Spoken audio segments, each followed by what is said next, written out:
Hi everybody, welcome to Karen's Sizzle and Spice. It's a hot one in the Chicago area today.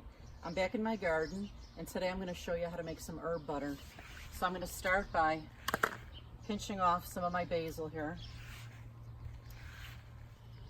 I'm going to use just about all the herbs that I have here in the garden to make this delicious herb butter. Just keep picking here. And oh my gosh, look at the tomatoes. I didn't even realize I had all these tomatoes to pick. Oh my goodness.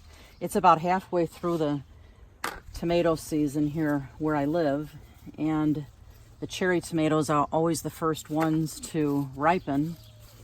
So I'm gonna pick some of those. Oh, there's a couple more. These are gonna make some great caprese skewers. Look at those. They're just beautiful. There's a couple more. Okay, then I'm gonna move along and I'm gonna pick some dill and chives over here. Not over here, Ed, where you can see the chives. They're really growing well. I've been using them almost every day. The more you clip them, the more chives you'll get. So I'm gonna take a couple of bunches here for the herb butter. And can you get in here, Ed? You see where my dill is? And it's been a few days since I've trimmed that. So you see all these flowers here? I'm gonna trim those off because you don't want it to flower. What I want is the beautiful dill that I'll be using in a lot of my recipes. As you clip it, oh my gosh, it smells so good. So I'm gonna grab a couple of big bunches of the dill here for my herb butter. And again, the more I trim this, the more dill I'm getting. So my garden's doing great. I'm really happy with it. Okay, so we're gonna get inside now and I'll show you how to make herb butter, and I'm gonna also show you a couple more ways to use basil.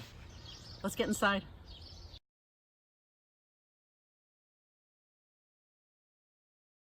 When I came in from the garden, I washed all my herbs and dried them.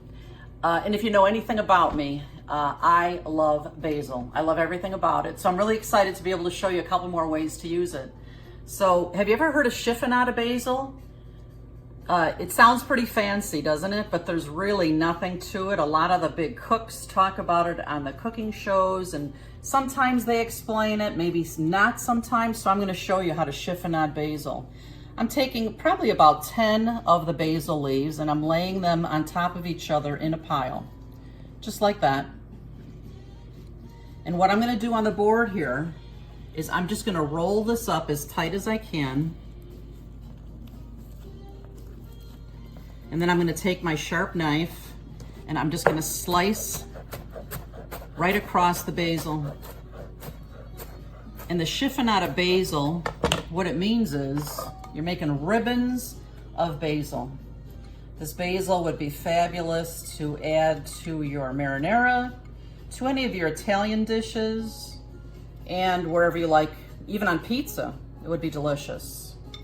Okay, the next thing I'm gonna show you with the basil, if you look at my other videos, a couple of weeks ago, I did a video on basil pesto. And this one was in the freezer for a while. And I take it out now because I want to use some, and I'm going to make a fabulous spread for sandwiches. All I'm going to do is I'm going to take a couple of big spoonfuls of my favorite mayonnaise, and then I'm just going to stir up this basil pesto that I get out of the freezer. The smell of it is just incredible. It smells as fresh as the day I put it in the freezer. And I'm just going to take a couple of good spoonfuls and mix it right into the mayonnaise.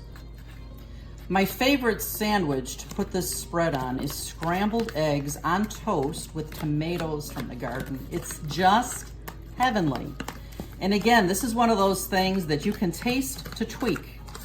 This is about perfect for me. I can tell by the color that there's enough of the herbs in there for me, and I can't wait to put this on a sandwich. I'm gonna get a couple more things ready here, and the next thing I'll show you will be herb butter. To create this herb butter, I have 1 pound of butter, 4 sticks here that I left out for a couple of hours to soften. And they're like the perfect softness right now. What I'm gonna do then is I'm going to cut up some basil and some of these herbs to put in the butter. Today I'm gonna be putting in basil, chives, dill, garlic, salt and pepper. And really when you chiffonade the basil, I'll show you that one more time, you take a pile of about 10 pieces of basil, roll them up as tight as you can. It's a good way to start chopping your basil as well, because after I chiffonade it, I'm gonna chop it up a little bit smaller. For me, I don't want a big chunk of it in my mouth in the herb butter, so I like it to be a little bit smaller. I'm gonna add it to the butter. And let me do that one more time. I'll roll it up.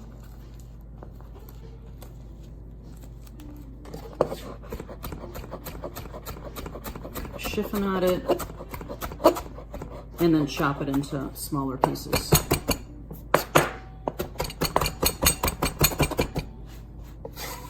Throw that into the butter. You can really put in any of your favorite herbs. These are some of my favorites. I pulled some chives from the garden. Gonna chop those up next, nice and small.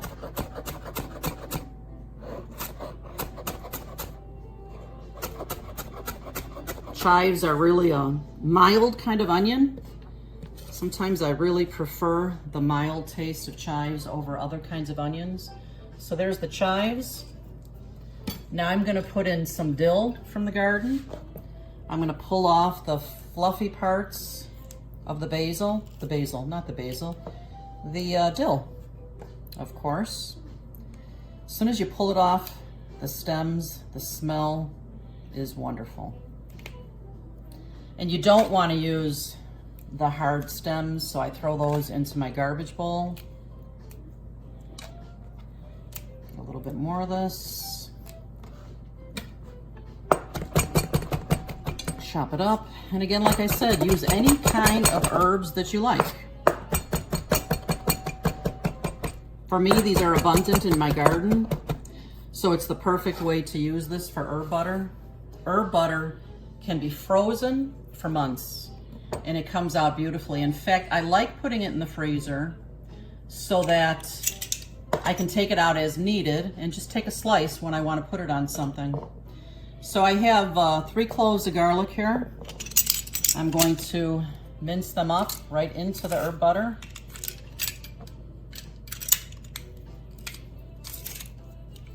One more.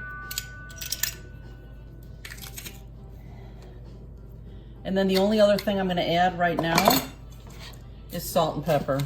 And again, you can taste to tweak.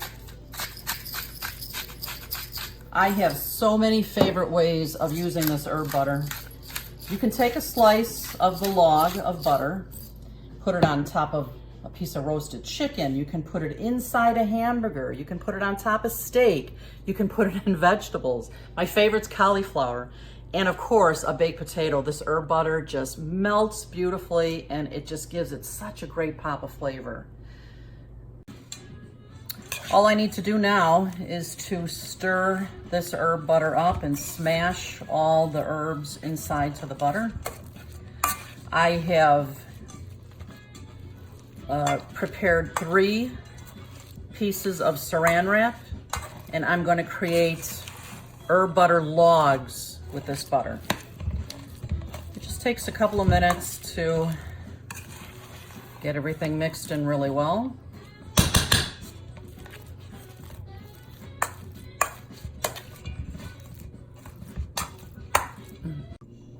I've got this herb butter mixed up really well here, so I'm going to make pretty large logs. So I'm going to divvy this up in 3, and I'm putting it right onto some saran wrap that I'm going to roll it in. So I'm making 3 beautiful herb logs here. You'll be so glad you made this. Now, if you don't have the fresh herbs in your garden, you could make this year round, and you know, you can just get your herbs from your local market. But such an explosion of flavor